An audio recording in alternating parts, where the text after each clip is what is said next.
76ஆம் சங்கீதம். நெகினோத் என்னும் வாத்தியத்தில் வாசிக்க ராகத் தலைவனுக்கு ஒப்புவிக்கப்பட்ட ஆசாபின் சங்கீதமாகிய பாட்டு.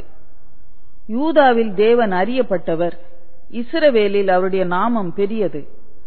சாலேமில் அவருடைய கூடாரமும் சீயோனில் அவருடைய வாசஸ்தலமும் இருக்கிறது. அங்கே இருந்து வில்லின் அம்புகளையும் கேடகத்தையும் பட்டயத்தையும் யுத்தத்தையும் முறித்தார். சேலா. மகத்துவம் உள்ளவரே, கொள்ளையுள்ள பர்வதங்களை பார்க்கிலும் நீர் பிரகாசம் உள்ளவர். தைரிய நெஞ்சுள்ளவர்கள் கொள்ளையிடப்பட்டு நித்திரை அடைந்து அசந்தார்கள். வல்லமையுள்ள எல்லா மனுஷருடைய கைகளும் அவர்களுக்கு உதவாமற் போயிற்று. யாக்கோபின் தேவனே, உம்முடைய கண்டிதத்தினால் ரதங்களும் குதிரைகளும் உறங்கி விழுந்தது. நீரே பயங்கரமானவர். உமது கோபம் மூழும்போது உமக்கு முன்பாக நிற்பவன் யார்?